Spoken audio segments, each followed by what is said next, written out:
All right, now it's time for Alex Jones. Look, I'm going to jump into a topic that you're probably the best person to ask about this. And the first person that got me thinking about it was Buckley Carlson, Tucker's brother, yesterday. And then I brought it up with Joe Kent earlier today, and he kind of echoed similar concerns. And it's something you tend to speak about what we think about and we don't talk about. And that's, we're trying to make sense of why did Trump do this? Why did Trump, in what some people view, betray? He was tricked into it. First of all, we know that for certain because he was telling everyone that this will be over in 3 days. That means he honestly believed it was going to be over in 3 days. So he was tricked into it. The current war he's in right now is not the war he wanted to be in. And as to how he was tricked and all the factors went into that, it gets complicated. I think it's distrust for career bureaucrats in the State Department and Defense Department. So he didn't listen to their warnings. Charlie Kirk died, so he wasn't able to influence him. Then you have his long relationship with Netanyahu. And I think they tricked him into believing that Iran's supreme leader was trying to kill him. And so get the supreme leader before a supreme leader gets him. All those are factors. But ultimately, he was tricked because he thought it would be over in 3 days. Betrayed his base and did something he's always spoken against. And that caught me by surprise. It was really disheartening for me and many others. And Buckley. Me too. It was so stupid. It was a career-ending mistake, a presidency-ending mistake to bomb the supreme leader. He's going to finish Trump. He's finished because of it. How it plays out, whether he escalates or doesn't escalate, all path leads to Trump's presidency being finished and probable impeachment. Buckley started talking about people influencing him in the background, but we know that. And we know about the Israeli lobby. But he said, Mario, I'm worried that it's more than just influence. I'm worried that Trump is actually scared. And it got me thinking, that's a guy that survived more than one assassination attempt, one that got really close to killing him. And it's been something that's been eating up my mind a lot more. So I'm going to start there, and maybe a broader question is, how the hell did we get here? Yep. I think you're right. I think Trump has basically Stockholm Syndrome, where people that are held captive start believing they're abusers. And when he first got in 10 years ago, he really was a maverick and had... On the international side of things, he started to go along with the deep state policies and attitudes. And yeah, it's a disaster. Both the Democrats and Republican establishment against him. And he was pro-Israel, but he wasn't really controlled by the lobby. And he was, in charge of, basically the Abraham Accords and some really good things that went on. But then as soon as Elon got driven out of the administration, as soon as all the Epstein stuff became public, we've never seen any evidence, I think, of Trump being involved. But regardless, he said publicly into MTG, this embarrasses my friends, that out of necessity, in his view, I don't agree with it, he joined with the Israel lobbies. The Democrats kind of falling apart. Trump was finally starting to get control of the Republican Party. And then Israel was coming in with this incredible funding and already great control over U.S. foreign policy, really have domestic control. And Trump basically married in politically the neocons and began to say, listen to Mark Levin, he's my brain. Listen to Ben Shapiro, that's what I stand for. And even told Sean Hannity last night, I've got to protect Israel. That's why we're going to war.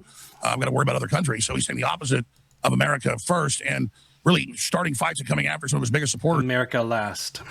That had concerns 75 days ago when the Iran war began that they would close the strait and the mullahs wouldn't fall. That was the Pentagon's own assessment. And so Trump seems committed to his political, spiritual wedding to the Likudniks and to Netanyahu, and that's really what we have, and it's incredibly unpopular. That's why the Daily Wire has collapsed. It's ultra unpopular, but CNN has polls. 100% of MAGA agree with the Iran war, when everybody I know that's huge Trump supporters are bewildered right now.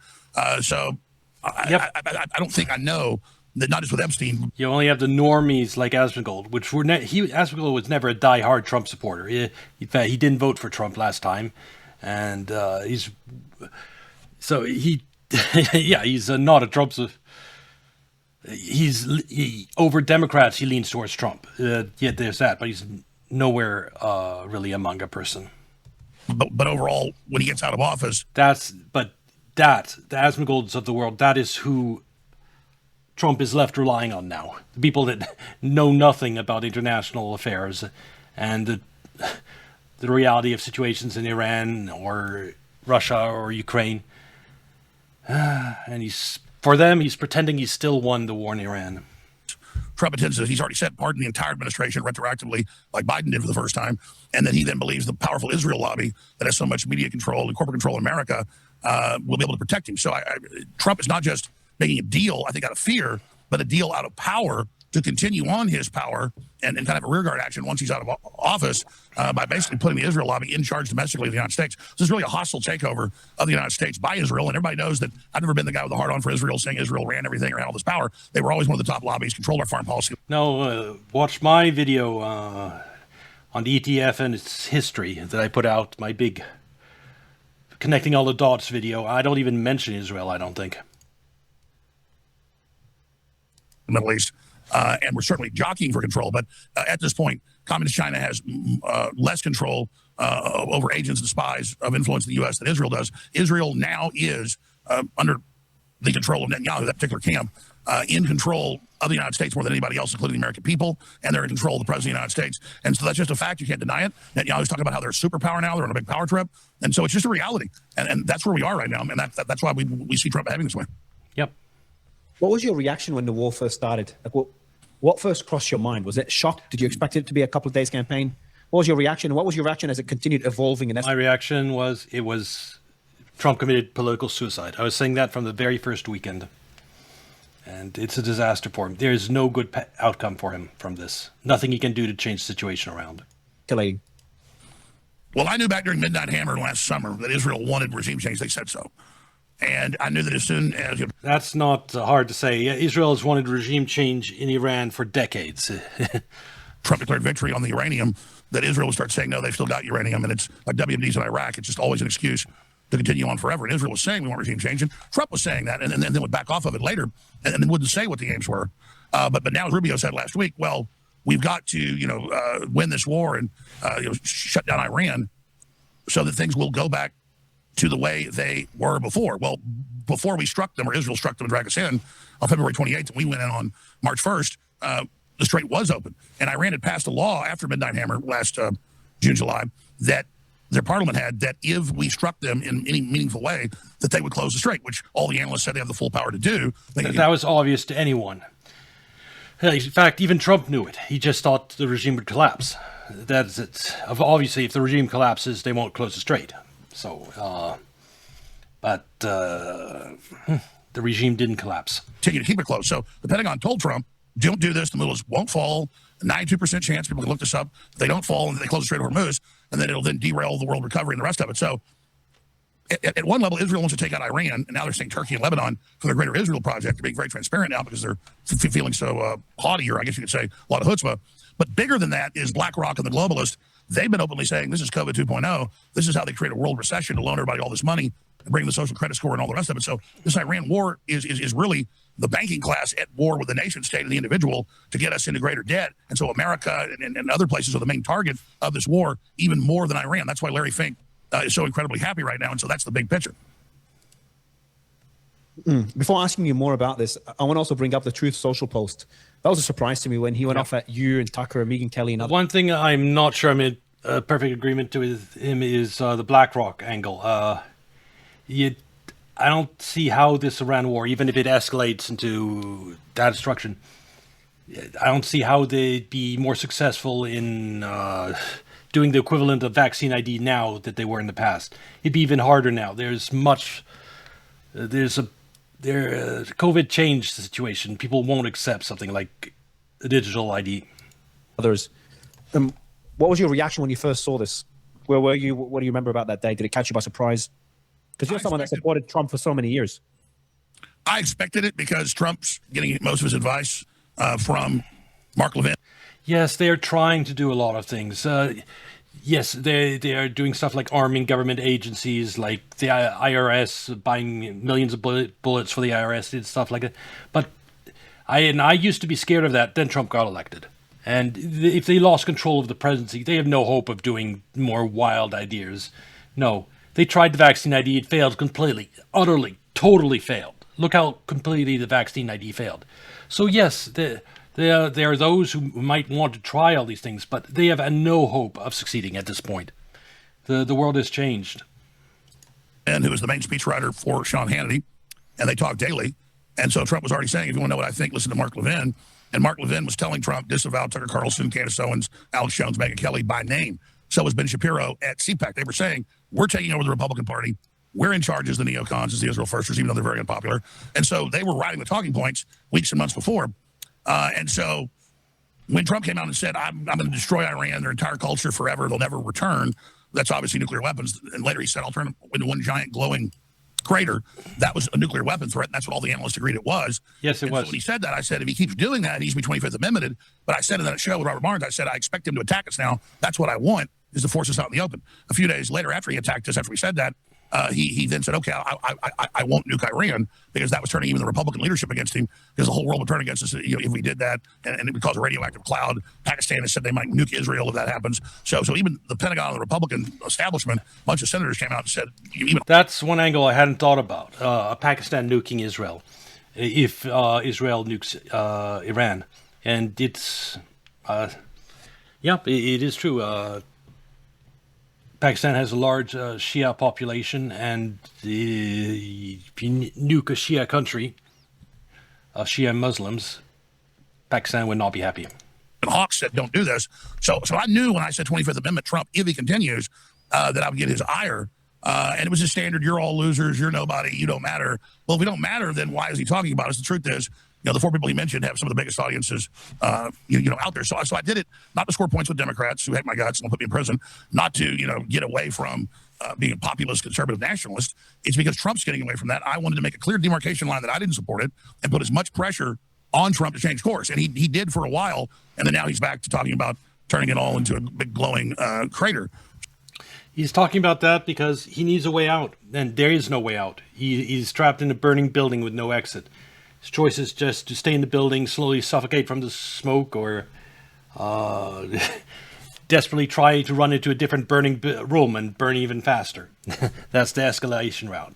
So suffocate slowly by the closure of the Strait of Hormuz, or surrender to Iran, which is setting yourself on fire, or try the escalation route, which is try running into a different room that's burning inferno. And because the escalation route, the world economy is totally fucked, but on a scale that everything so far is nothing. We're only missing like 12 million barrels a day for 2 months and a half now. If we go the escalation route, it's going to be missing 20 million barrels a day for 3 years. It's the amount of missing oil is incomparable, as well as the effect on the world economy. But I wasn't shocked right before this war started. I knew what was happening last summer with Midnight Hammer. That was a camel's nose to the Tim flap.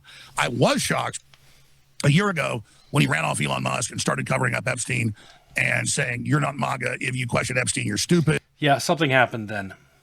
I thought, and I still suspect this, is that accusations were added to the Epstein files, and because probably false, but that doesn't matter. Damaging accusations against Trump, and those will probably still be leaked right before the midterms, I think. But it could be something else too. I don't know. Something, yeah. He started internationally. He's been making bad decisions for months, even before the war. Like, it's a problematic situation. We won't know for sure until much later, I think. And yeah, Crooks acted alone, and Butler and in seeing Bongino and Patel and all them do 180s on what they said and done. I knew just from a political perspective that would turn his base off against him and have the Democrats win the midterm. So I was shocked when Trump was at his highest approval rating ever, 56 points. Now it's about 31. When Elon was there, Yeah, I suspect also that in order to advance, Trump is a deal maker, and to advance his domestic agenda, I think he did some stuff like compromise with the deep state. For example, about Ukraine, about still sending weapons to Ukraine. He didn't care about it. He didn't want the United States to finance it, but fine. If you want me sending weapons there, if they pay for them, I'll do it. That type of attitude. He was giving what the neocons, what deep state wanted on a lot of issues, and so that they probably getting compromises domestically to get his agenda through, which I suspect. And I think this bombing the Iran supreme leader was just part of that. And he just didn't understand that he was the scale of what he was setting off. He thought it'd be over in 3 days. And yeah, doing Netanyahu a favor, and it's over in 3 days. But that wasn't the reality. We're charging everything, and Doge was just knocking out of the park. But at some point, I think Trump used Doge finding all the corruption as a bargaining chip against the establishment to make them basically get in line with him. And exactly, like deal making, like he got this second time around. He had more leverage against the deep state, so he had tried to make deals and give them some of what they want. They gave him some of what he wanted, except they tricked him into a war that's going to destroy his presidency.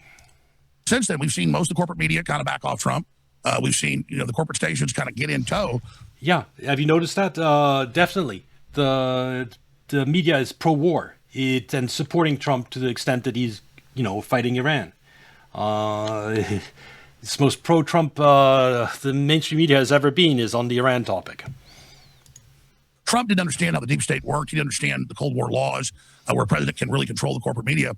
I thought when I was educating him back 10 years ago, 9 years ago, 8 years ago, about the... Oh, he is complicit. It's, I think, rather than believing he's completely bought, I think he did give and take, and he's America first, so yeah, I'll do what they want internationally, what deep state want, and then they won't get in my way domestically. But yeah, the outcome is a disaster. Different laws and things that were in place, and when Obama had funded the Countering Foreign Disinformation Propaganda Act, the last law he signed, the Defense Authorization Act 2017, that when I explained to Trump all these emergency powers that were actually in place and operative, and then he had to take control of the emergency powers to turn them off, that he would then just turn around and learn about that power and actually use that power. And that's why he's preparing a whole string of national emergencies on the economy, elections, and more right now. White House lawyers have confirmed to me. Again, in terms of long-term plans, like I said, the deep state's winging it at this point. The long-term plan for Ukraine wasn't for the war to have dragged on this long. It was for Russia to have collapsed years ago. Same thing with Iran. It's desperation on the part of deep state that they actually chose to go after Iran and Russia is proof that things are falling apart behind the scenes. And it's a Hail Mary pass. If we take one of those two out, we could keep things going a little bit longer for the dollar and U.S. financial system. There's no set plan. For example, the set plan was one of their plans was for a bullet to have found Trump head a year and a half ago. That didn't happen. Shit. I'm still struggling to understand why. Because, he's a smart man. He's a smart business person. I'm not in the camp. I don't know what you think about this, but I just don't think he's mentally ill. He's gone insane. I think he's still there. He's still very pragmatic in his decisions. But if that's the case, why is he doing this? Why is he betraying the base that made him who he is? Why is he hurting himself from a business perspective as well? The Trump empire, when the Gulf states feel betrayed the way they feel betrayed right now, the people that funded Jared Kushner, that funded Trump, that will continue funding his empire, don't look at him the same way now. So then Trump didn't think he was betraying his base. I mean, look, that Venezuela. That wasn't betraying his base. He did 3-day, 24-hour operation. It's over. No forever war. He thought that was Iran too. 3 days, it's over. Not a forever war. I do what neocons, what Israel wants, pay them back their campaign favors, and we just move on. Then the regime doesn't collapse. It just doesn't make sense. I'm still struggling to put the pieces together. I'm not sure if you have. Well, Mario, I don't claim to have a crystal ball. I have all the answers. I watch you and your guests lay a lot of it out, but we know in general why this happened. He really believed, this is all declassified, the Pentagon's put it out. They did it 5 days before Israel and then Trump struck back on March 1st. They told Trump there's going to be a big uprising. We've already shipped weapons into the Kurds. They're going to uprise. We've shipped weapons into other groups. They're all going to uprise as soon as we hit them. We believe they'll fall within 4 days. That was the Mossad chief, his deputy. Those demonstrations that happened earlier this year in Iran, they really helped set the stage for this. Trump honestly believes that people are just dying to come out and overthrow the regime. But you have to understand, people protesting inflation, that doesn't necessarily mean they want their government to collapse. They're unhappy. The people that protest against Trump doing some particular policy, they don't necessarily want Trump to go. If it's Republicans, for example, there's probably over a majority in Iran that supports the current regime. Probably 2/3. There's no chance of a regime change by popular uprising in Iran. And Trump was misled on that. putting Netanyahu in personal meetings with Trump and also in video conference calls. And the Pentagon said it isn't going to work. The Mullahs won't fall. They'll close the strait. Even the IDF got involved and told Trump, if you want to hit them to take out their capability, fine, but don't think you're going to get regime change, and don't think we should have to put boots on the ground. And so Trump was convinced by Netanyahu that, and by Mark Levin and others, Trump's even talked about this, that this was going to be an easy win. He was high on Venezuela. There's proof of this in that just how unprepared the United States was for a long war. Like this blockade of Iran. If he knew the supreme leader, the current regime in Iran wasn't going to collapse, he should have put that blockade in day one. He shouldn't have let Iran export oil at record prices for a month and a half and just build up a huge reserve of cash. Then you do a blockade and try to starve them with cash. It makes no sense. Venezuela success, but all he did was snatch and grab Maduro and then put the vice president communist in and then say, don't worry about elections. Same thing that's probably about to happen in Cuba. So they're not really having regime change. They're making deals with the regimes. And so I'd figured that out. And Tucker told me about this, but it was off record. But then Tucker has gone public with this now. Trump used to call him constantly. I mean, I've only, last year been to Tucker's a few times in Maine and Florida. And he's like, oh, sorry, president's calling. You're going to go have a 30-minute conversation. And he couldn't get off the phone with him. And Trump's never denied this when Tucker told the New York Times in the last few months about these conversations. And he's telling him right before the war starts, he goes, listen, Pentagon tells you don't do it. The Mullahs probably won't fall. They're all integrated. They're not vertically integrated. They're horizontally, set up parallel. You need to really watch out. And what he's saying here, Alex Jones, by the way, if you didn't understand, is that Trump was constantly calling Netanyahu all throughout the last year. Trump goes, listen, everything always works out the way I want. It's going to be fine. You'll just see. Because he's had so much success and had his bacon pulled so many times that he really feels invincible. And I was told this by very close Trump confidants. The thing is, it's funny. Any other country in the world, that'd be true. Any other country in the world that the United States bombs the hell out of, Trump could have probably just walked away. Any country, except Iran has 20% of the world's oil hostage share, it has the Strait of Hormuz. You cannot bomb Iran and walk away. Anywhere else, he could have just tacoed out and bombed them and walk away, but not. Before he thought he was invincible. Now it's not even megalomania. It's beyond that. He just does not give an F. And used to, advisors could disagree with him. Now he just screams at him and says, get out of the room. And so that's probably the stress. As soon as Iran's regime didn't collapse, at some level he knew he was fucked, and his political career is over, his legacy is over, and someone with an ego size of Trump, out of stress he's under, of course he's screaming at everyone. So he believed that we're just going to win, and he believed it was all going to be easy, and it was going to be this great deal. Yep. And then now it hasn't been. And so he keeps doubling down, hoping the Iranians finally come to the table. But the Iranians have said, every time we come to meet, you bomb us, or when you make a deal, Israel breaks the ceasefire. So our back's against the wall. Only power we have is a game of chicken, keeping the strait closed until you agree to move your military bases out and give us hundreds of billions. Iran just wants to hold the Strait of Hormuz closed till they have basically a regime change in America. They hold the Strait of Hormuz closed 6 months. I've said it hundreds of times. It wrecks the world economy. Trump loses a midterm, he gets impeached. Iran has a route to cause regime change in America, has a better prospect of achieving regime change than Trump does. And that's the reality. And by holding Strait of Hormuz closed 6 months, they establish deterrence. They establish, listen, anyone ever fucking bombs us again, we'll do this again. And the cost around the world, I guarantee you, Japan didn't care anything about what was happening with Iran before this. But a year from now, if a Japanese prime minister hears word that the United States is possibly thinking about bombing Iran again, I guarantee you the Japanese prime minister is rushing to the United States and saying, don't you fucking dare. And it's the same. Every country hurt by this closure of Strait of Hormuz, there'd be no appetite to ever attack Iran again, as long as it closes Strait of Hormuz for 6 months. So that is their goal. It's once that's accomplished, I think they'll be a lot more open to negotiations. And at that point in time, the entire world will be streaming at Trump to give in and to Iran. And I think the deal can be worked out at that point.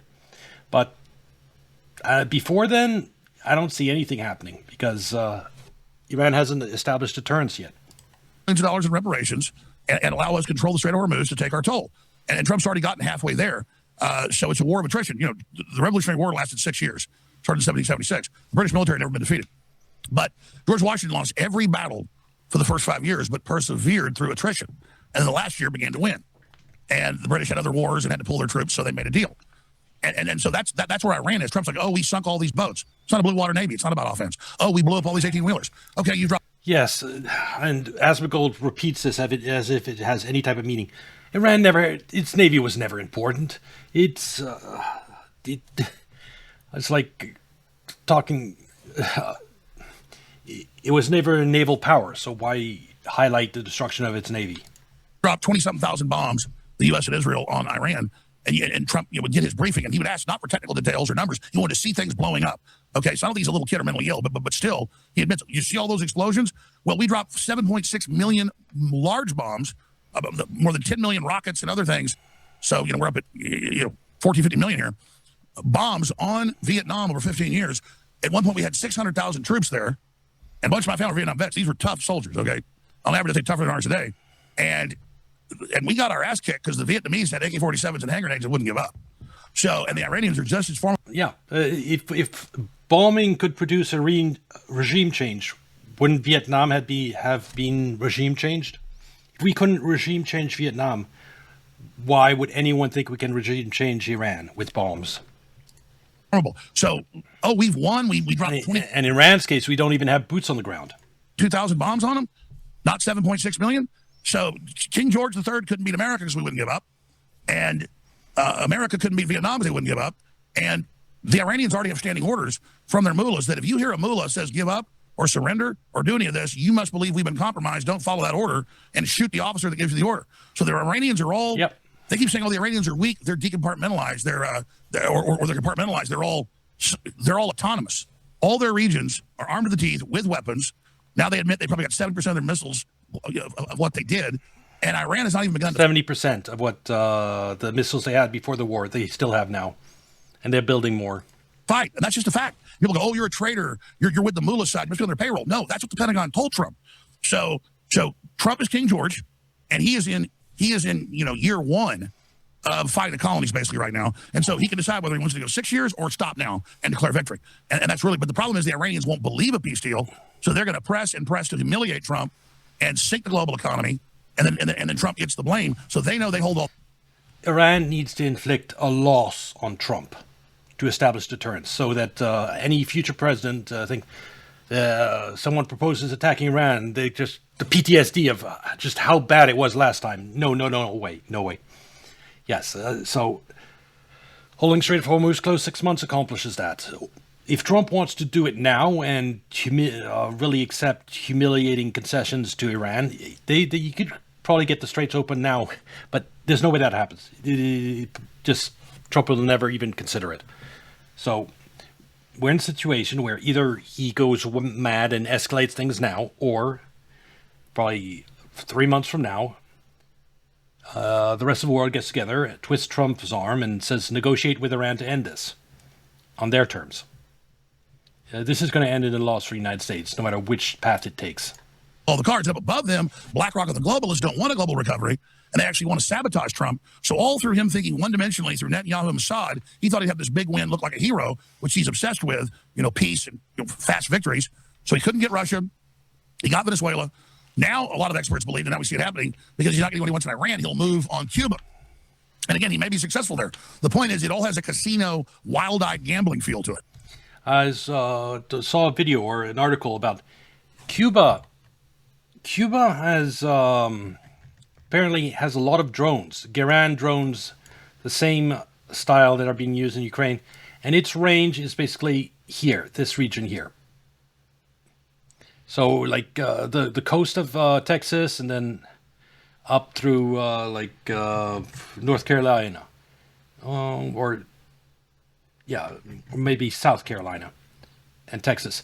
And it can hit oil facilities, any infrastructure, and on all this area with these grand drones it has. And we have no air defense against drones. We have, and especially from this direction, the air defense we have is mainly from intercontinental nuclear missiles coming in from the north. We have some defense because nothing Nothing from the south. We just assume no one's ever going to attack us. We have our Navy keep people from getting close. And so that's why we just don't have any air defenses in the United States. So if that's right, Cuba could hurt the United States really badly with drones. Of course, it'd be bombed out of existence. They're right next to the United States, and logistically, we can go after them so much easier than Iran. But it's an angle to consider that they can hit us with drones. If he goes on to Cuba, does that mean moving away from Iran and leaving the situation as is, letting the rest of the world figure out the Strait of Hormuz? Or do you think he'll fall into the escalation trap? You never know with Trump, but in general, he says, I'm done with Russia. I'm done with Ukraine. I'm pulling troops out of Germany, out of today announced out of. Thing is, gas prices at the pump in the United States are just going to go up and up and up and up and up this summer. So in general, when he can't get what he wants, he just goes, fine, I'm done with you. And then he moves to the next thing. And a lot of super high-powered people are like that. That's a trait of leadership. Elon Musk is known to focus on one big issue at a time, 18 hours a day till it's fixed, then move the next. People that get things done, that's how they are. They just hammer it till it gets done. So with Trump, in general, I don't know this is the case, but yes, I was told this by Pentagon people 2 weeks ago. They said, this keeps going bad for Trump. He's just probably going to hit Cuba. And it does show he's got control of the CIA to a certain extent. So they've run in there and have told the Cubans, you better roll over right now to make a deal. We'll have a transitional government. And it looks like the Cubans may do it. So to Trump's credit, rolling the dice, sometimes he's going to win, sometimes he's going to lose. But the Pentagon told him, don't roll the dice on the Persians. That's why. To be honest, I haven't looked into Cuba. In the grand scheme of things, unlike Russia and Iran, Cuba is not going to set off World War III. There's zero chance of Cuba being the spark that ignites World War III. So it might go Trump's way, it might not. I don't know, but maybe I'll try watching a video on it another day. That I have no idea what's going to happen there. You think all these other presidents, that wanted to hit Iran for other reasons, not just Israel, didn't want to do it, and the Pentagon didn't come to him and say this is a different kettle of fish? Trump is the first president that could be convinced by Netanyahu for 40 years, 25 years in power, has been like the spokesperson for the extreme hawks in Israel, and they finally got Trump to drink the Kool-Aid. They finally got Trump to smoke the dope. And yeah, but the Biden administration allowed genocide in Gaza, something more extreme than any administration had ever allowed before, in terms of how many people dying, the optics for Israel. So Biden administration, Democrats were rolling over for Israel too. Kamala Harris was part of that. Do you think she would have said no when Netanyahu asked her to attack Iran? Nah. I think we were in this Iran war either way, unfortunately. So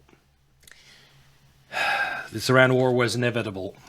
And so that's where we are. But let's hope he just pivots over to Cuba and stops this. But I don't think the Iranians, if you were the Iranians and they now have the initiative, would you give up if you were them? If you study the Persians, these are not stupid people, and they're not cowards.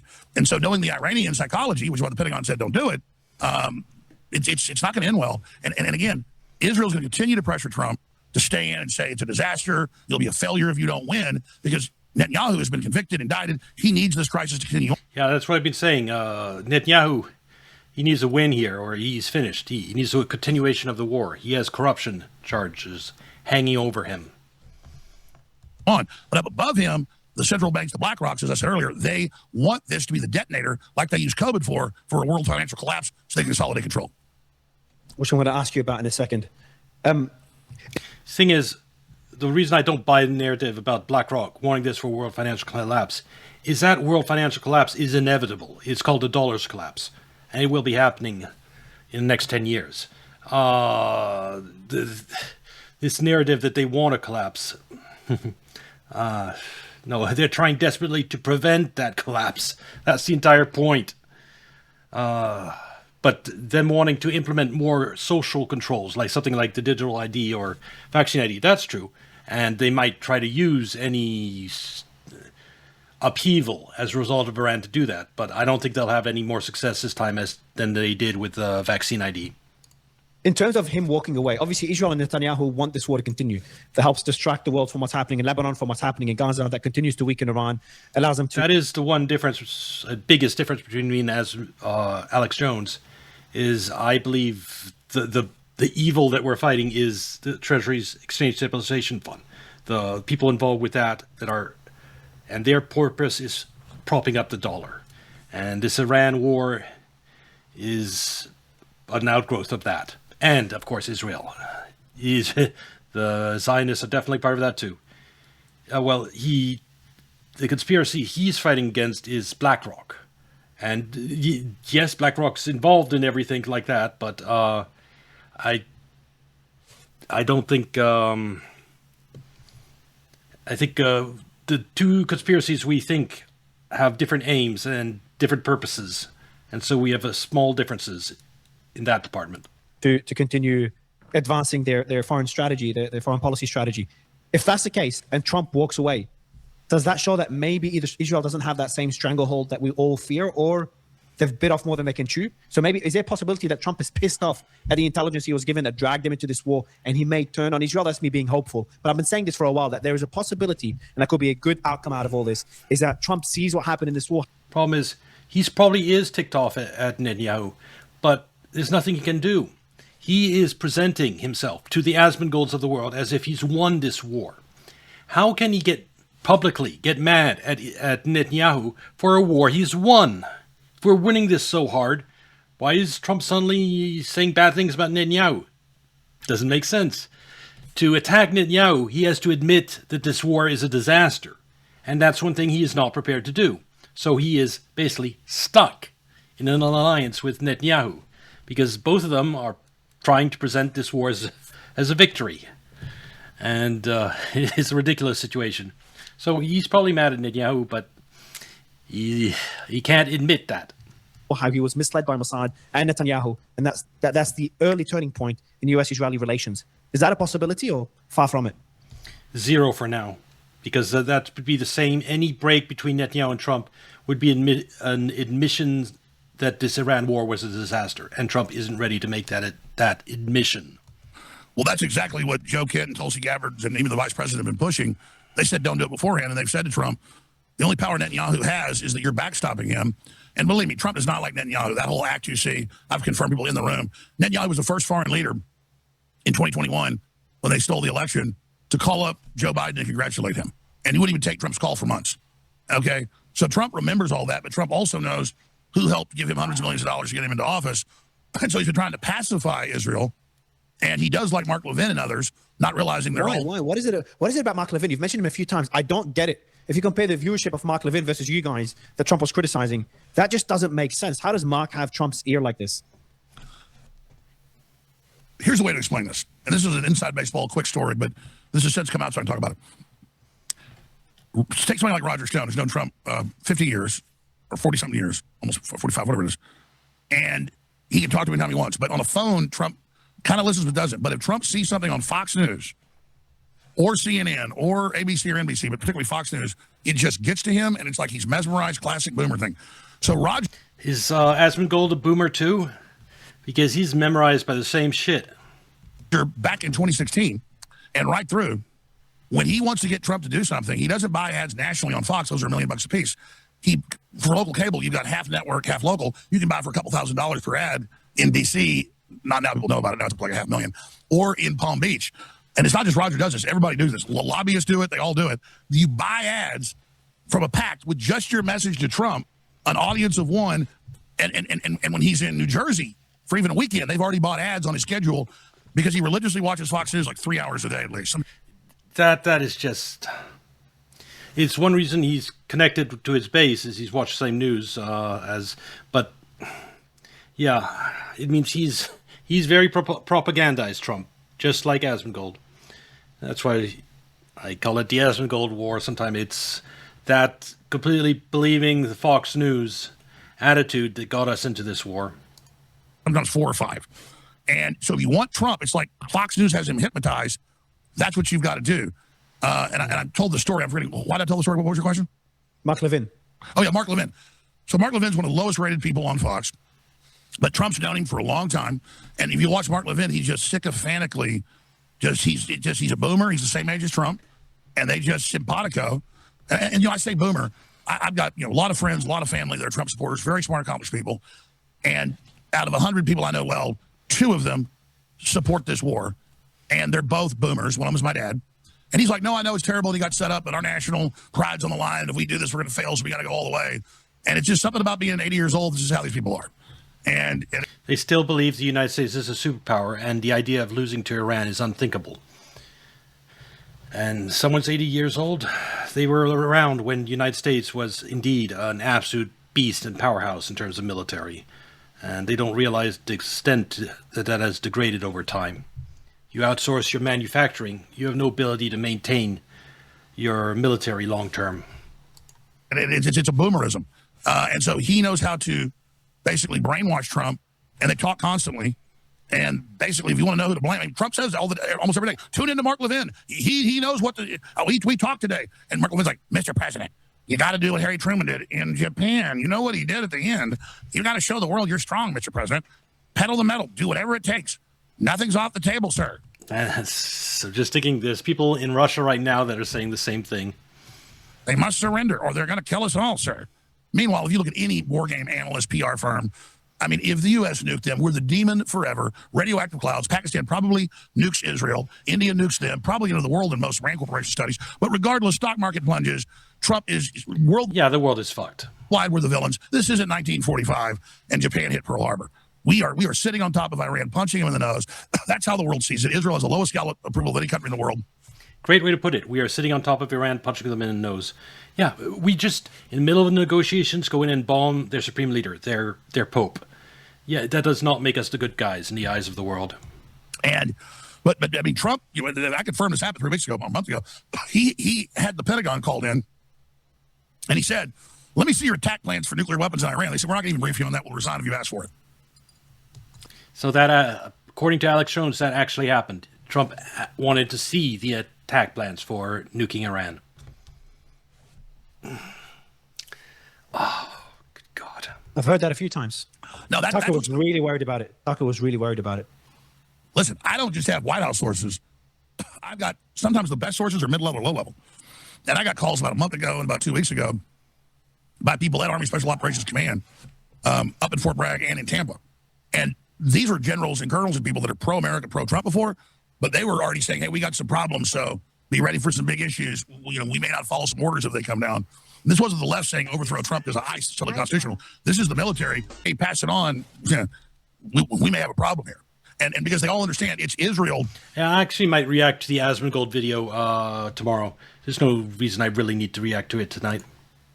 Literally on a megalomaniacal power trip, saying we control America, we're the superpower now. It's like Master Blaster. I first gave this analogy a few months ago, everybody used it. Beyond Thunderdome, part 3 of Mad Max, Road Warrior, where it's a little old midget engineer on top of this big 7-foot, tall Down syndrome guy. But how they decide who's in power in this barter town is whoever can win the gladiatorial games. So it's a smart guy sitting up on top of a dumb guy. And I'm not saying Trump's dumb, but basically Israel sees America as Master Blaster. And you've seen Netanyahu in famous tapes even 20 years ago, 10 years ago, saying, I know how to control America. I know how to manipulate them. We're in control of them. And, I'll give it to Israel. They really have, for a small country and what they've done, they've really been able to basically get control of the United States of America. Disproportional amount of control over the United States foreign policy, yes. America, and it's insane. How much longer do you think they have in that type of impunity they've gotten for so many decades? No, popular opinion's turning too much against Israel. It can't last. No amount of money can, if most of the country is against Israel and hates Israel, no amount of money, no matter how much politicians getting that money from Israel in and of itself will tarnish politicians and lose elections. Once you get to that point where simply taking money from Israel guarantees your loss in an election, Israel's hold over the United States will evaporate completely. Well, if you watch the World Jewish Conference and if you watch the head of the American Zionist Organization, all those groups, they are panicking. And they're saying, we're spending hundreds of millions of dollars a month, $500 million, another $760 million this earmarked last week for domestic. The world has changed since COVID. The truth now gets out and bypasses the mainstream media pretty effectively. And so things that Israel could get away with in the past, just trust the media wouldn't cover. It doesn't matter. It's getting covered anyway. And spreading it through Twitter and alternative media and reaching the people. And opinions turning against Israel, and there's nothing that can stop it. And they're panicking because of that dynamic. operations. Remember, you can never prove Russians were spending any money. Sure, they were doing something, but China we know is. But I mean, they hide it at least. Israel's like, we just funded the government $760 million to propagandize Americans, and it comes out Salem is basically bankrolled by the Israeli government. One of the biggest radio networks. And so you have to have the World Jewish Conference going, it doesn't matter how much money we spend, more people just hate us. Well, that's because once people wake up to something and they see a foreign power doing that, and you got Mark Levin threatening people on TV, people are going to turn against that. You have a fourth turning, a global awakening to tyranny. There's all these other big corrupt corporations and countries and factions, but Israel has decided to come in and say, we're the establishment, and if you challenge us, you love Hitler. And people are just like, screw this. This is Hitler. He died 80-something years ago. It's nothing to do with Hitler. We don't want to genocide people in Palestine. And again, Israelis, what are you doing? You have their top ministers bragging, yeah, we kill the women, we kill the children. We're going to murder them all using the biblical name of genocide. And then they blow up thousands and thousands of Christian homes and hundreds of churches in Lebanon and West Bank, and then desecrate all this stuff. And then just countless videos of them laughing about it. And then to the Israelis' credit, because Netanyahu doesn't have unanimous support, you have the IDF come out with the documents 3 days ago that they were ordered to kill anybody that was an adult male. I mean, that apparently IDF in Gaza, they were ordered to kill everyone who was an adult male. This is like out of control. What's that? Sorry, what's that document? What's that document? You can look it up. It was in Rich Channel 13. They showed it all. They had happened last weekend actually, but it hit the news till Tuesday. You just type in the headline: Israeli soldiers say they were ordered to shoot any Gazan adult male. That's and then they released, and Netanyahu they were crazy enough because they asked for orders, obviously. They gave them orders. They published the orders in Hebrew. This is on Israeli TV. That's insane, man. And also, Ben Gvir, by the way, today he put out a statement for the first time ever. He said it openly. We want to settle in Lebanon, open the settlements in Lebanon, and we must not feed the pressure. So do the same thing as the West Bank in Gaza. We said he wants to do it in Gaza. All these problems in the Middle East, from Israel's obsession to expand its territory. Now they're trying to take over this area here.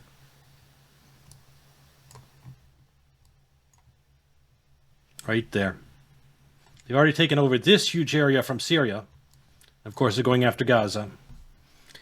This hunger for land. So many have died because of it. He's doing it in the West Bank. For the first time ever, he said he would like to do it in Lebanon. Like, it's harder. How can one deny at least some elements within the Israeli government that are pursuing Greater Israel Project? Like, how many times do you want them to say it and then implement it? They're leveling villages in Lebanon before they're like, maybe they're right. Or maybe the elements within the Israeli government that want this to happen have a lot more influence than we'd like to believe. Well, remember, what was it 2 weeks ago?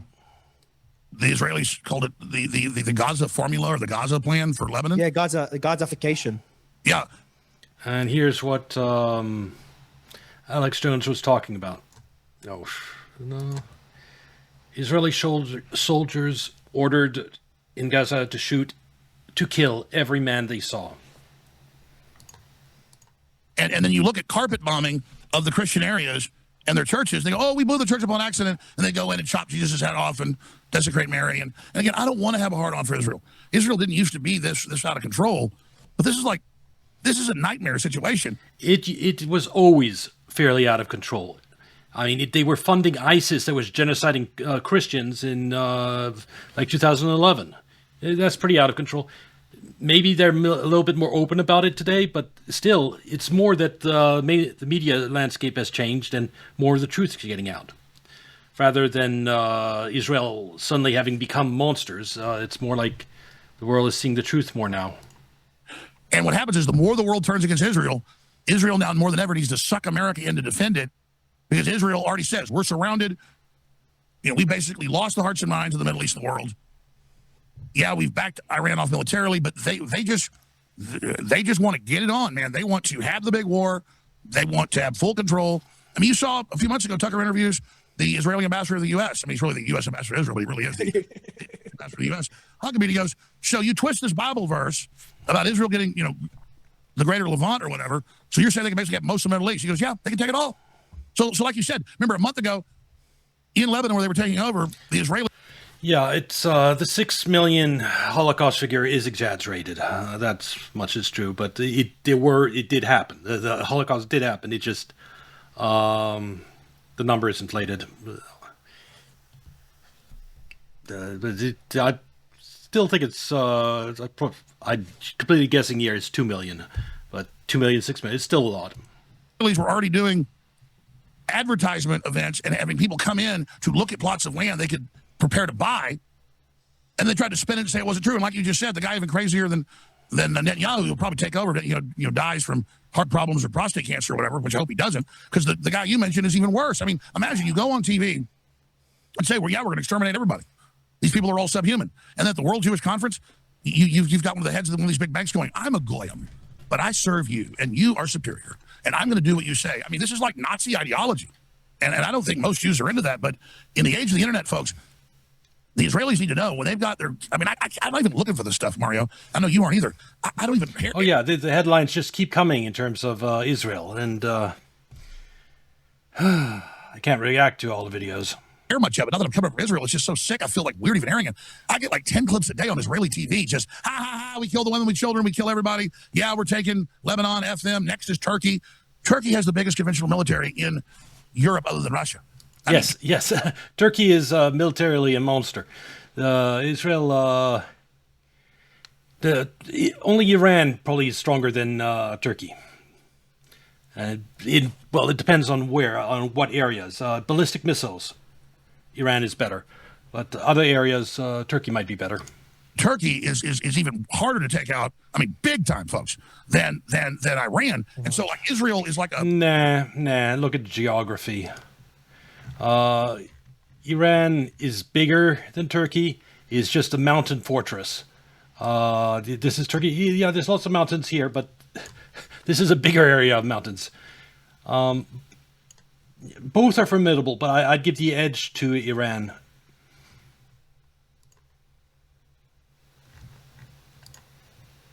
Skinny person that goes to a buffet and orders 14 dishes of food. I mean, you can't cram so much food down your throat.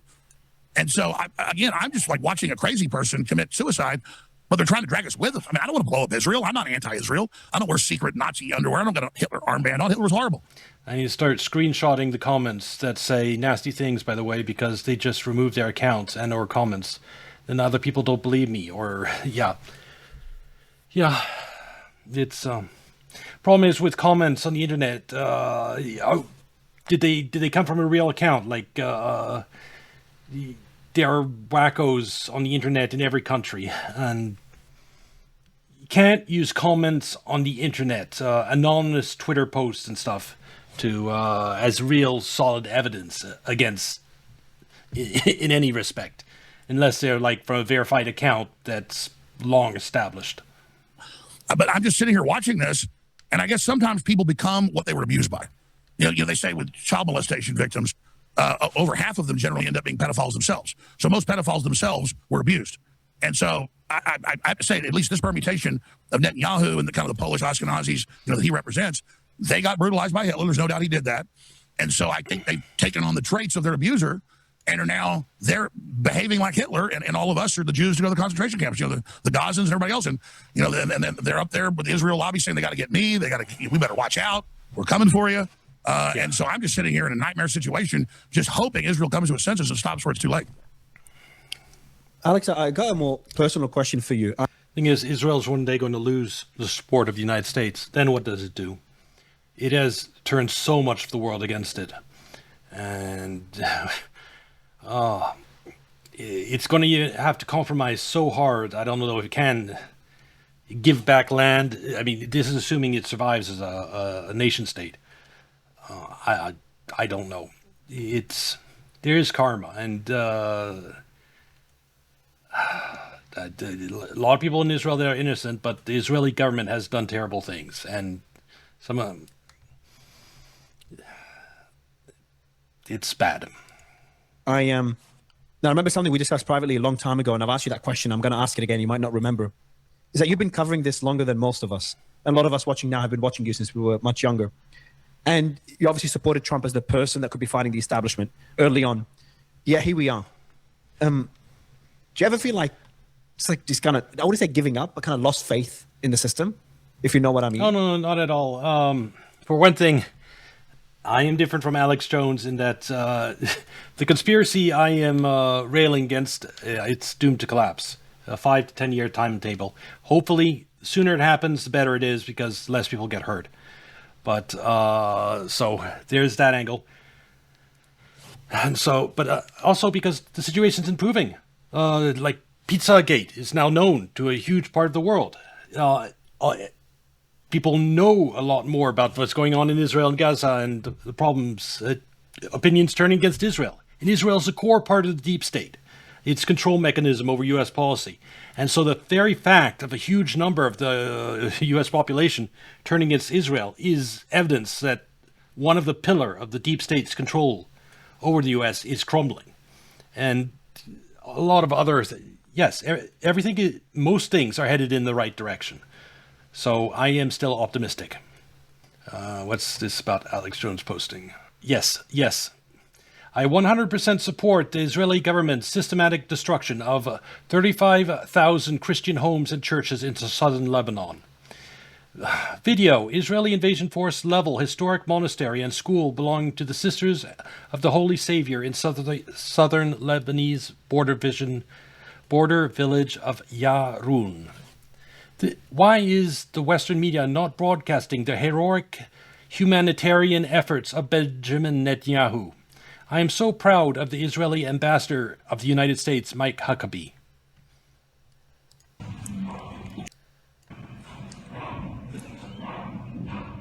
Look, that's a tractor demolishing the monastery. Remember, it's called the money plow. These contractors earn money for every building they destroy in southern Lebanon.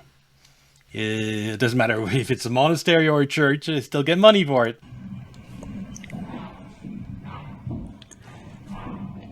And this infuriates me too. It infuriates me, but 35,000, that's nothing compared to the 1 million Christians in Syria that were genocided by ISIS, which was funded and backed by the CIA and Mossad. At least this is getting more coverage than the Syrian genocide back then. Yeah, it's less bad than the Syrian genocide, and it's getting far more coverage and reaching far more people. So it's an improved situation. It's nothing like watching thousands of Christians getting dropped out of apartment buildings. Like that was their favorite method of execution. And videos of that all over the place. And then silence. No one knows. That was so bad. Because a lot of people have felt this one really hit them hard, because they thought this is the time finally they can break through the unelected officials that call the shots behind the scenes that we keep talking about in that mystique way, and that we want to try to get rid of so we can elect our own officials, or Americans can elect the officials that make the decisions that the American people want to see. And then they get this, what we're seeing right now.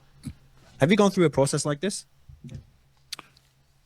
Obviously, with anybody, you've got mixed feelings, different levels of cold analysis and emotion and nostalgia and what you'd like to be versus what is. But I knew that Trump was anti-establishment and that he was either trying to take over the establishment or he really loved America, like he said, and wanted to turn it around. But I knew regardless, because I really wasn't naive even 10 years ago when I first endorsed him, about putting all my hopes in him or trusting him. Like I said, like 10 years ago, I said he has a spirit about him. Oh, I'm on the same page as Alex Jones. When Trump was elected, I didn't think he'd accomplished anything. I just thought it was great he was elected. Like an outsider, someone that wasn't part of deep state. I knew they were going to go after him. Even before the Russian hoax, that dossier started, I knew they'd be doing something. I knew every part of the federal government would be resisting Trump, kicking and screaming anything he did. I could see that from the media. The media was the same way. And so, but that didn't matter. That was fine. That was good, because all the attention that was focused and energy focused on thwarting Trump, that's energy that was not spent on far more nefarious things. It was a huge distraction. It wore away at media credibility. They were forced. It had all these good effects. So, no, just having Trump elected was a good thing. And having him elected again is a good thing, despite the Iran war. Again, I think we would have been in Iran war even with Kamala Harris. And but now it's not even whether I like or support Trump anymore. It's just he's finished politically because of this Iran war. 1 million will starve because of this. Political consequences devastating for Republicans. It just we need to move on to someone else. He's finished.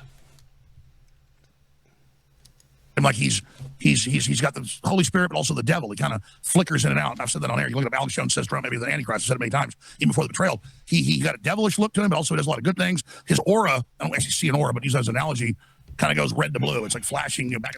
Yeah, red to blue, red to blue. Well, no, I actually still think Trump is on the good side, but that doesn't matter. He was tricked into committing a decision in Iran that one of the consequences will millions will starve.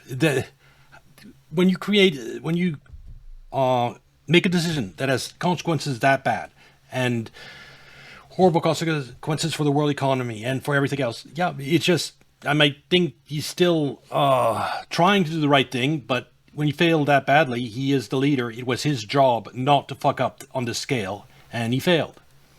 End of story, unfortunately. Forth good, bad. And so I saw him as a disruptive force. All these really bad forces were coming after him. They were upset. He had a lot of good policies. He tried to do a lot of the policies up front, got some better Supreme Court justices in, but was naive. He even admitted that, didn't know how stuff worked. And then as he learned how things worked, being persecuted for the 4 years he was out of office, I think by necessity, I'm not defending his decision, he joined with some of the big deep swamp elements and decided to join with the military-industrial complex that's just as pro-war as the Israelis at many levels and the Israelis. And so people ask, do you feel like Tucker's apologized for backing Trump the last 10 years? Well, he was way better than the other guys. We were totally open war and the rest of it. No, I mean... Exactly. I have no regret for supporting Trump this last election because Kamala Harris was just as much Israel's bitch as Trump has turned out to be. Trump's gone sideways now, and so now we're opposing him. So I think Tucker's wrong to apologize. So I've not been disillusioned by Trump going sideways because I figured that could happen anytime. What I have been disillusioned by... I never put too much faith in him because I wasn't sure he would even survive. Honestly, I think the only reason there weren't bullets flying at Trump's head in 2016 is because they seriously thought that that his support was less than it was, and it shocked them when he actually won. And in 2020, they didn't leave anything up to chance with 5 million extra Democratic votes due to universal mail-in ballots. And in 2024, well, they tried the bullet route. It didn't work. Trump turned his head. But yeah, you can't put all your faith in this. He's human. The bullet could end him. But at the moment, he made the wrong decision, so that doesn't matter anymore as much. Is how many Trump supporters, it's still a minority, maybe 30, 40%. I thought the left was cult-like following lies of their leaders. You know, as soon as you go, hey, Trump promised not to attack Iran. Hey, Trump promised not to do this. He promised to ban glyphosate. Now he's giving it protections. And they're like, you are a Qatari agent. You are an Iranian agent. You're scum. And they talk Democrat talking points back at me. Oh, I'm glad you're getting shut down. I'm glad. A lot of the people that support Trump are on the same wavelength as Asmongold. They are still propagandized on subjects like Iran and Russia. And so they honestly believe we're winning the war. Like, what was that? Like 70% of Americans believe we've won the war in Iran. Yeah, for anyone who still believes we won, anyone criticizing it, they can seem like a traitor, but it's just reality. It's you're being lied to by the media and by Trump now. Iran war was a loss, a disaster. And that will come, you can only delay the truth so long. That will become clear this summer. This and that happened. And this to see them shift into mindless cult mode and then try to back Trump when he is then saying, listen to Mark Levin, the never Trumper, and listen to Lindsey Graham, the never Trumper, and listen to all my enemies. And you're not real Trump. You're excommunicated. And these people that are our open enemies, they are. Well, I don't want to be your cool kid, Jeffrey Epstein class table.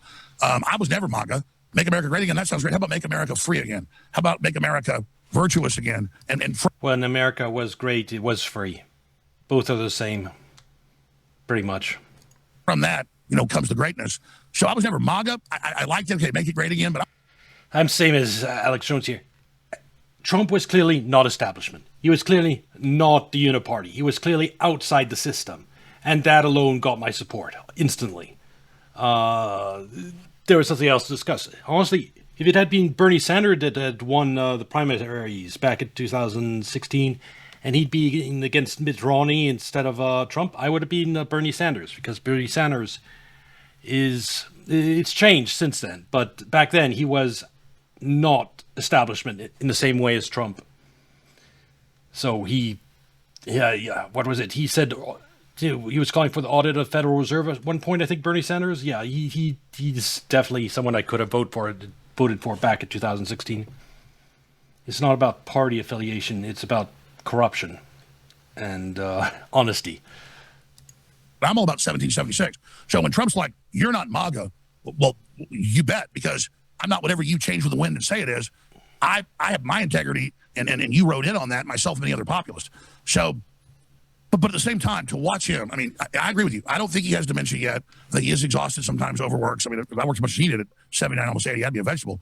But a month ago, I don't care about Medicare and Medicaid or child care. We're a war economy. That's all that matters. That's a quote. And then he said, a few days ago, he said, I don't even think about Americans' personal financial problems. All I think about is war. And then he said last night on Hannity, he said, I'm not worried about America. I'm worried about Israel and all these other countries. I mean, because he knows now he doesn't have to be reelected. And maybe he was a nasty, mean, evil pimp the whole time. And now that he doesn't need us, we're an old hooker or whatever, he just breaks our jaw and, pumps a few rounds into us and throws. He has a way with words, doesn't he? In the river. I mean, maybe he is just way more evil. Maybe I was naive. Maybe he is horrible because he's treating us like some hooker that turned tricks for 10 years for him and let guys put.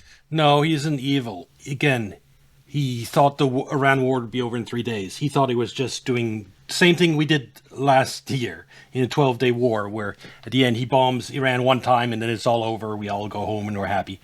That's what he thought he was getting into with this Iran war. So that doesn't make him evil. It makes him stupid. Cigarettes out on us. It took 15 clients a day. We got all these diseases. We're beat up and rode hard, put away wet. And then now he just walks us out to the river and just punches us in the face, says, I hate you, breaks our jaw. No, that's a president that allowed himself to be tricked into a presidency-ending mistake. And he's lashing out at the world because he's fucked.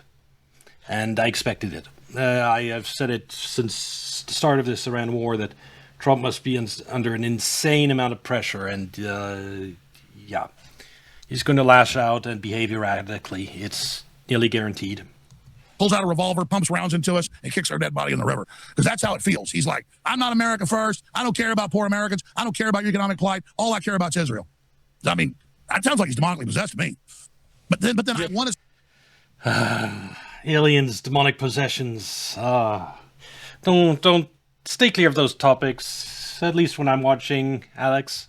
Still support some of the good things he's doing in Tulsi Gabbard and RFK Jr. But then when you ask the question, I mean, really, the stuff he's been saying, Mario, this is insane stuff. You want to lose the midterms? They're already running ads with, I don't worry about the average American's financial problems. I don't have time for that. I'm not worried about your Medicare, Medicaid, your child care. I got Israel to take care of. You can composite those three clips together. He says that word for word. Yeah. But also, Trump speaks his mind, and sometimes when you speak everything on your mind, you tend to misspeak accidentally. So is it possible that he just misspoke? And also, is it possible that the decisions that he's made have disillusioned a lot of people, including myself? Yeah, that comment about we had to do this for Israel, I take it that way, honestly. In this current context, it's bad to admit, but I'm sure one of his concerns with attacking Iran was, Israel is U.S. ally. We need to watch out for them. Sure. I mean, if it was only for a 3-day war, why not bomb Iran for Israel's sake? If they think it's going to make them safer, why not? I mean, they're our ally. They really want this. What could go wrong? Is there also the possibility, it goes back to my original question, that maybe he had, in a way, had no choice? Again, that's a person that could be living in paranoia. That's a person that was almost shot in the head, that was almost assassinated on more than one occasion. No. Again, if you had no choice, then there was no reason to lie to him and tell him it would be over in 3 days and trick him into believing in that. The fact that we know from multiple sources that he believed it was over in 3-4 days means that he was tricked into this. If he honestly believed this was just like Venezuela, of course he would do it. If he was convinced of that. There's no need to control him. Occasion. Is that also a possibility? Tucker knows Trump 100 times better than me. And people that don't know, Tucker's dialed into everybody. That guy's a workhorse. He knows everybody. He says Trump is held hostage by Netanyahu with blackmail. And I think the evidence is overwhelming there. So what exactly it is or what it is, and I'm not trying to give Trump a pass. I'm just saying, even if he's held hostage by them, Why does he have to rub it into his oldest supporters? Not that I emotionally am a scorned woman, and I don't know. Possibly they have some blackmail on him. I don't think. I doubt. Maybe it has connected to. Might be blackmail that's unconnected to Epstein. Just saying. But yeah, why go to such lengths to trick him into about the Iran war if they had blackmail material on him? No need to tell him it's over in 3 days. They could just. Well, maybe they needed both blackmail material and tricking him to get him to do it. I don't know. In any case, clearly Netanyahu has a large amount of influence over Trump just by how frequently they speak, if nothing else. I can't take it. No, I'm like, why does he make statements that will hurt him and hurt the Republican Party? I mean, if I was sitting around like John Podesta at a war game, if we could make Trump say anything we wanted, what would it be? Say he doesn't care about any of his constituents' financial situation and only Israel matters. But there's also the possibility that Israel has blackmail material on those around Trump, not on Trump specifically. And if all his, if the majority of his advisors on certain topics are controlled, then it's nearly, not completely, but nearly the same thing. Say he doesn't care about Medicare and Medicaid. I mean, it's like... Say criticize the Pope. Yeah. Yeah, he did say, I mean, hurt a lot of my friends. Exactly. He's doing everything he can, and I agree he's not stupid. And so you answer my question, Martin, answer your question yourself. I don't know. I just know that all I do is read news 18 hours a day. And the old Trump, the media be like, he's lying about this. He said that. I checked the quote, wasn't true. They'd say he was lying about something. I check it. That is something that's true. That used to be like that. I used to live with people that were, had Trump derangement syndrome, and they would say, oh, Trump has said this. I'd look it up, and it's not that. It would happen again and again and again. But nowadays, Trump says something insane, and he actually said something insane. He threatens to nuke Iran or wipe out Iran's civilization. There's no kind way to interpret that in the context of this Iran war. It's just a threat to use nuclear weapons. He started lying through his teeth. Now, again, his presidency is over. He attacked Iran, and he's... of course he has to lie. The other alternative is to admit that his presidency is over. But still, the amount he's lying to his supporter now is astounding. Would be generally true or true. A few times he got it wrong, but very high record of accuracy, very straight shooter. It's like there was a brain transplant 6 months in to 2025. And there was a clear change, like he's going the right direction overall, and then he starts going this way. And so I don't know. This is the great mystery. This is the great mystery. Well, yes, but I don't know if it's same timing. I think the Iran war is when it reached another level in terms of his lying. Yes, there was the Epstein file sidestep and the breaking with Elon Musk. And that might have been the start of it, but in terms of him starting to lie more. But it reached another level in this Iran war. All I know is the mullahs aren't falling anytime soon. The straits staying closed. Oil's exploding. In all the actuaries, you bake that into inflation. That kills our recovery. America's on the verge of bankruptcy. We go bankrupt, and that makes BlackRock very, very happy. And so yeah, I don't think my scenario when America goes bankrupt, people at BlackRock are, let's say, the Asmongold of the world will be coming for them. And I don't think they're going to be happy. So I differ there. So, I mean, I got to say, he says things so perfectly horrible. They're the worst thing to kill the recovery, the very worst thing that demoralizes supporters. That, I mean, I don't know, demon possessed. I mean, I'm being exactly. Imagine the anger among people in the United States if 9/11 is exposed, etc. And yes, all that. I think it'll not during the inflation, hyperinflation. It'll start coming out when everything is hitting the fan, and the writing's on the wall, and everyone can see it's over. Some people would jump ship and confess, and the truth will really start coming out. So, and that'll fuel the inflationary spiral further. Sarcastic. It's so perfectly bad when he's doing PR-wise. He still does actually a lot of good policies, which is crazy. But when it comes to PR, it's so bad what he does. It's so perfectly bad that you can't say it's by accident. And so I tend to think they're like, sir, go say that you're not working. I think, yeah, in terms of PR, the stuff he's done, like the AI memes that released him showing himself like Jesus healing the sick. Yes, he's been doing a bunch of crazy, insane things. I'd say it's the stress of the Iran war, and he's sinking into delusion under that. My interpretation. I don't think it's medical. I think it's stress caused, but the source is stress. Worried about any American's personal financials. That doesn't enter your mind. I just don't think you come up with that on your own. Or go attack all the biggest voices in the US that have backed you when no one else was backing you. No. Again, A to B. Someone like Alex Jones calls Trump to be 25th Amendment, to be removed from power. When Alex Jones does that, Trump has to hit back. It's his personality. It might seem like, oh, it's crazy to attack one of your supporters. Well, it's gone to the point where his biggest supporter, like Tucker Carlson and Alex Jones, are calling him out, and Trump doesn't. That's how he operates. He has to attack, and it's automatic.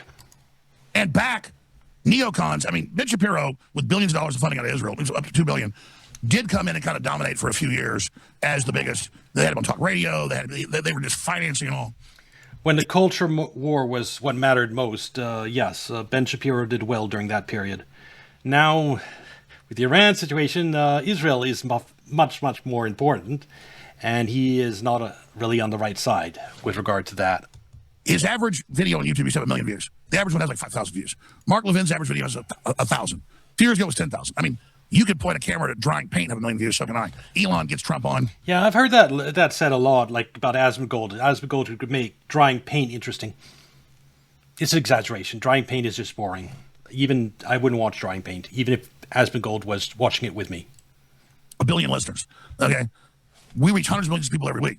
And we're not bragging. And then we're chopped liver. And then Trump is courting and groveling to people that literally have no footprint. So, again, I'm not trying. Here's my problem. I can't stand the Democrats and the left. They are cancer. They are organized. They are evil. They are out of control. Yeah, agreed. But Trump is the president right now and is spinning out of control like a Tasmanian devil.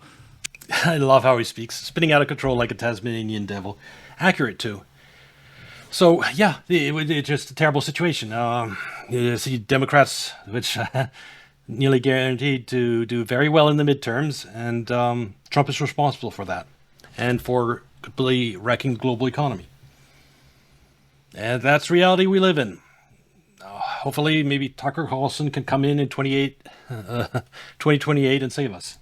So it's kind of like just this spectacle of a city burning. You can't stop watching it. And I don't even want to sit here and bash him. I don't want to add the demoralization. I don't know how we get out of this.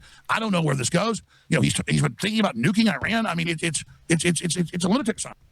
And Europe looks like it's about to go up in flames too. That's the fun part. And so I don't want to sit here and bash Trump just to do it gratuitously. But I don't know what else to say when somebody asks me a question, because the truth is, this is like a Greek tragedy. Yeah. One thing I'm saying is that if he does, Trump was on the right side. And I still think at some level he is, but he allowed himself to be tricked into a decision that's so bad it erases most, if not all, the good he's ever done. Let's continue walking away, because there's a lot of pressure for him to go back and continue fighting Iran at the behest of Israel, or at the benefit of Israel. And if he does walk away, he should get his flowers, because it will take a lot for a leader to walk away with the pressure he's facing. I would give him flowers too, but I've said there's two alternatives to this right now. I used to say there were three. One was what Mario here was proposing, is that Trump, basically surrenders to Iran and gets the Strait open. But I am now convinced, there's no way. As long as Trump is still talking about having won the Iran war, there's zero chance of that happening. So we're heading towards A, escalation, B, 3-4 months from now, the rest of the world forces Trump to surrender to Iran. Right now, and even pressure from Iran are being extremely demanding right now. But if he does go back into this war, then I'll probably question a lot of things I thought I knew about how things operate. Well, that's beautifully said. If Trump is one thing, he's unpredictable. And if he would end this war and get back on track, I would get right back behind him, because people make mistakes. Exactly. Same. If he surrendered to Iran and capitulated, got the Straits open right now, I would say that we'll probably still lose the midterms. The economic damage from this is terrible. The Iran war was a mistake. But I'd say, I'd try to support him in other places. He did the right thing, and I wouldn't be railing against him. I still would never excuse his decision to attack Iran, but I would give him credit for trying to end it. But I don't think my or Alex Jones' voice would matter. I think he's finished politically if he does that. Exactly. He had a great win in Venezuela. He got fed wrong intel when it comes to Iran. He made a mistake when it comes to Iran. He realized it's a mistake. He walked away instead of doubling down on that mistake, despite all the pressure to continue doubling down. Yes, but that mistake is going to kill millions of people. Starvation next year. Already it's baked in. 2.5 months now of missing fertilizer, it's too late.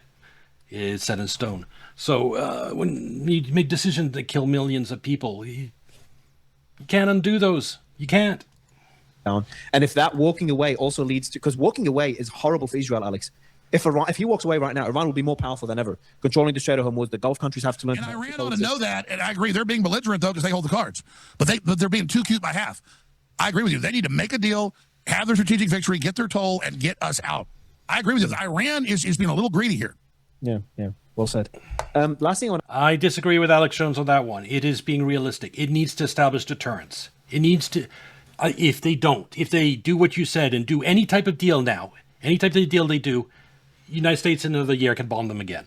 Because, if Trump escapes from this without devastating losses, then he's succeeded again. It's just like the 12-day war last year.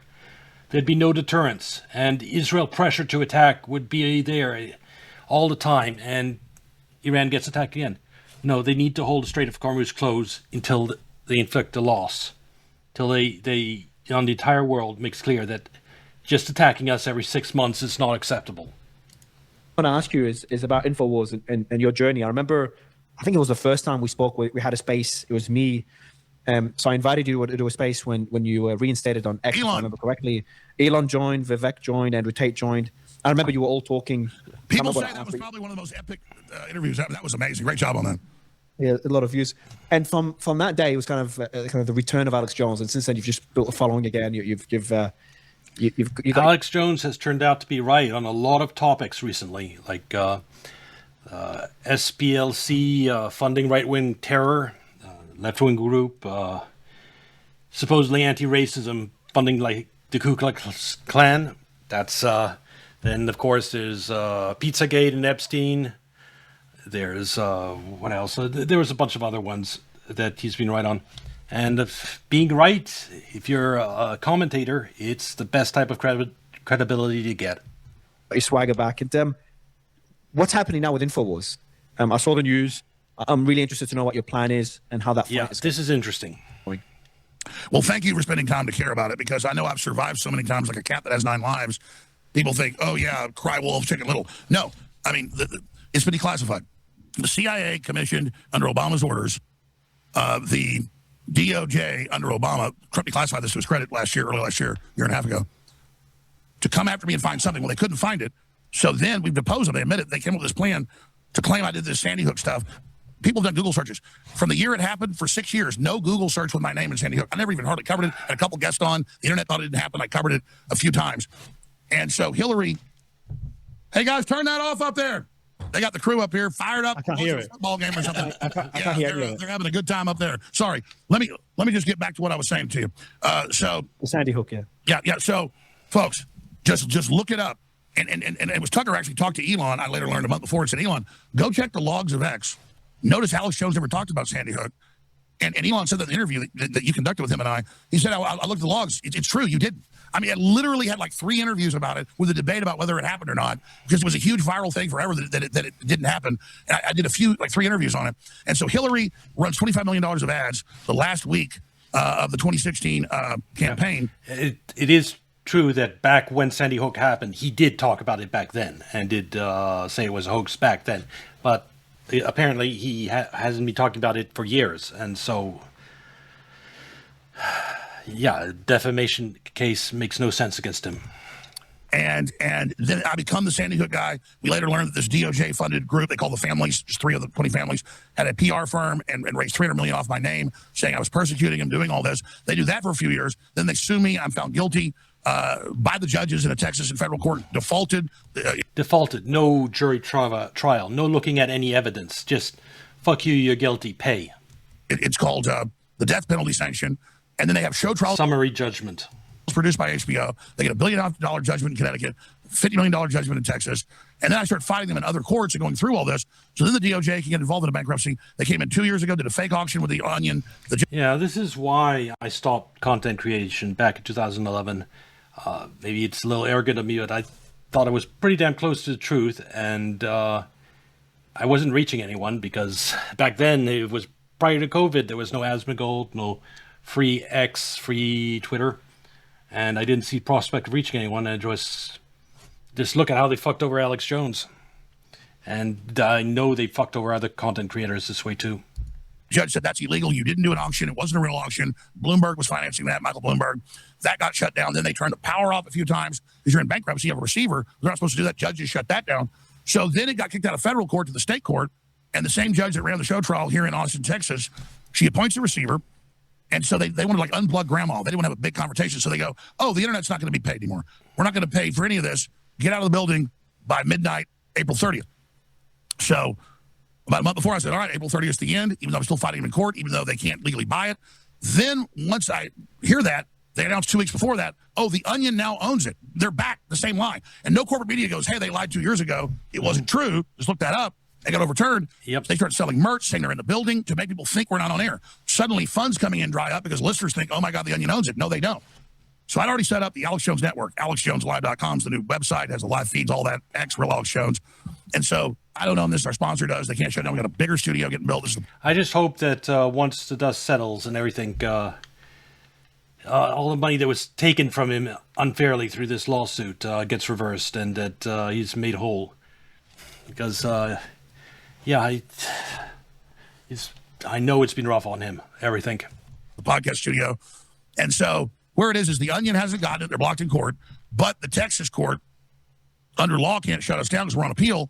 But their receiver can cut the power and the internet off. So that's how they did it. But that's just the website, Infowars.com. That's the old big studios and stuff that actually are like 10 years old on average, falling apart. They look great, but we can build stuff much cheaper, much easier than we are right now. When we come back, better studios, we're going to get more reporters, more crew. We're going to build back up. I don't own it, so they can't attach it and try to take it. We're going to hire more reporters, more crew, hopefully work with you guys and so many other people, really just to be a huge news feed of everybody. We want to get up to like 20. It's great that he can still be on air, but it's sad that someone on Asmongold's level of influence, I'd say, no, in a way, no. Yeah, well, he's huge in any case. And he's not allowed to earn anything or like own his own studio or anything because the courts would go after him and try to take it from him. And so he's not allowed to. Yeah. What happened to Alex Jones could happen to Asmongold too. It's defamation where the truth isn't a defense. And judge says, fuck you, you're guilty, pay $1 billion. It's the death of free speech in America. 20 hours a day by the end of the year, and later 24 hours a day, and just be a huge nexus center of all of this. So if they thought they would shut us down, they failed, and the info lives on at AlexJonesLive.com, and I'm very thankful to you, day one, facilitating that Elon Musk stuff, and all you've done for free speech, Mario. You've been a hero in all of this. And when I say all this stuff to listeners, the same law firm and the same PR firms, this was the final straw for Elon. He's so busy, but then I'm told he went and spent a whole day researching it and checking the files and his own, even stuff that was deleted or blocked. He could read everything, every DM, everything I ever said. And he's like, yeah, you never even talked about it. I never talked about it once. I love doing that too, going in and just looking the truth myself, verifying what the situation is. It's the best way to live your life. And if there's a belief that's in doubt, go and research and find out the truth for yourself. Like that, you can be certain. Time on my X account that was, set up many years ago before I even got shut down. And he found out the last straw was the same PR firm with Bloomberg and the Democrats and the same law firms that have been suing him in multiple states, the same lawyers that ran this against me are the ones that are suing him. Now, he's got great lawyers and knows what he's doing. He's got it all thrown out. But when Elon went, oh, my God, it's the same lawyers, it just shows how crazy this is. And it's Paul Weiss. It's a top Democrat law firm. It's this big New York PR firm. And, man, it's like when they said, Trump said, all Mexicans are scum. Never said any Mexicans are scum. Or the KKK are very fine people. He said they're not fine people. They just say it. When you see Lester Holt, that's how I actually got banned on Twitter, saying, Jones just said yesterday, get your battle rifles and kill mainstream media. I said nothing even close to that. They didn't show a clip. When you see somebody on air saying, Trump says the KKK are very fine people, or Alex Jones says get rifles and kill people, or the latest thing is Gorka, the terrorism czar for Trump, saying Nick Fuentes Oh my God, and man. Tucker Carlson are calling for violence when it's the opposite. Folks, newsflash, when you don't see a clip of it, it's not true. So, Yes, that's why I like seeing clips of everything, even if it's from someone I trust. Unless you see a clip, even people you trust sometimes get stuff wrong. I don't feel sorry for myself, but they literally ran thousands of articles, hundreds and hundreds of TV programs or more, saying I went and peed on graves. I said, no one peed on graves. They said I went and harassed families. None of it's all lies, folks. It's all lies. And so the great news is that we're still battling it. It's ongoing. It's created a Streisand effect. But I need your great viewers and listeners to know I'm still there. We're still fighting. We're still on air. And I really, really appreciate you, Mario, giving us the time today. I look forward to being on my show next week. I appreciate it, man. And for anyone that wants to watch you now, the website is Alex Jones Live. That's where you'll be moving forward. And X on Real Alex Jones, and the network site is at AJN Live, just AJN Live on X and Rumble. We just launched it 8 days ago, so I got 700,000 followers, and that is rumble.com/AlexJonesLive.com. And I want to get you on my show next week for both what you're doing. Not that you need my help. You've always been big, but man, you are all over the place, buddy. You're knocking it out of the park.